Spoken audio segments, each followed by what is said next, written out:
কইলাম বাড়িতে এসে খাইতে গেলে আবার কামের দেরি হইব, সন্ধ্যা হয়ে যাবো কাম করতে করতে। আচ্ছা ঠিক আছে, আমি নিয়ে আসুমনি, চিন্তা করো না। দেরি করো না কইলাম। আর আমি কিন্তু দুপুরবেলা তাড়াতাড়ি চলে আসবো, রান্না বান্নাটা ঠিকঠাক মতো কইরা রাখো। ঠিক আছে চলো। আব্বা এতক্ষণ ধরে চেষ্টা করতেছো, তারপর আগুন জ্বলতেছে না। লাকড়িটা কি ভেজা নাকি? তুই যেই হারে চোখের পানি নাকের পানি ছাড়তাছস, তাতে লাকড়ি এমনি ভিজা যাইব। সমান অধিকার দিতে গিয়া এখন তো মনে হইতেছে চোখে দেখার অধিকারই হারাই ফেলামো বাপ্পু লাই। তাই তো দেখতেছি। আবার জ্বলছে জ্বলছে জ্বলছে, ধাক্কা দাও লাকড়িটা। জোরে ধাক্কা দাও।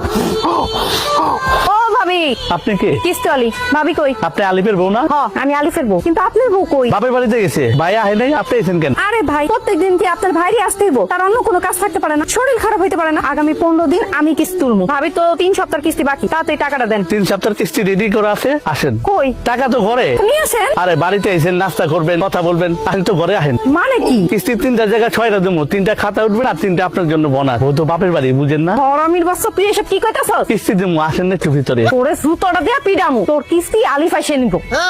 6 কিস্তি একলাগে দিতাম কিন্তু। কিরে, রান্নার খবর কি? রান্না হইছে? ভাত হইছে? সব ভাত তো হইছে, তবে ছোট্ট একটা সমস্যা হয়ে গেছে। সমস্যা কি হইছে?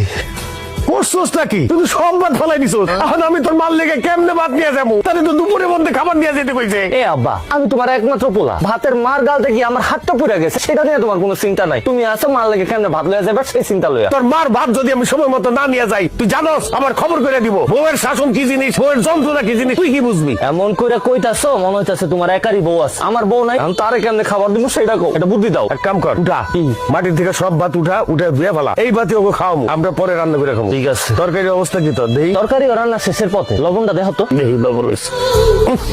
করছস কি? কিসে? লবণই তো দেশ নাই। কি কও, লবণ দিছি তো, খারাপ আবার দিতাছি। দে এবার দেখো তো। দেখি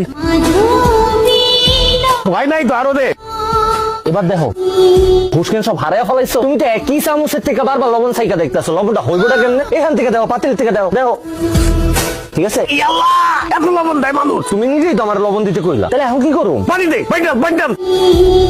কি করলি তুই? তুই কি এই তরকারির মধ্যে গোসল করবি? এত পানি দেয় কেউ? কি কো আপা, তুমিই তো আমার পানি ঢালতে কইলা। তোর মার সামনে তো আমি মুখ দেখাইতে পারুম না, লজ্জায়। খালি মার কথা লয়ে আইছো, আমি আমার বউয়ের সামনে কেমনে মুখ দেখাম? মারে আমি বুঝাই রাখবো, তুমি চিন্তা করো না। কি আর করবি? এগুলাই দিয়া দে, এগুলা লয়ে যাই। আল্লাহ জানে আজকে কি কবলে আছে। এটাই লয়ে যাও, যা আছে কপালে। হে বলা বেগম, আসো, খাইয়া দাও, আসো আসো। এই বিকাল বাজে 4টা, তুমি এত করে খাও না না? একটু দেরি হয়ে গেল, কি করুম কও? খাও। কামাক গেছেন আমার? মোরে কামাক গায় নাই, একটু ঠিক মতো কাম করতে হইব। আমার কাম আমি বুঝুম। আর দুইয়া তুমি আমার সাথে খায় না?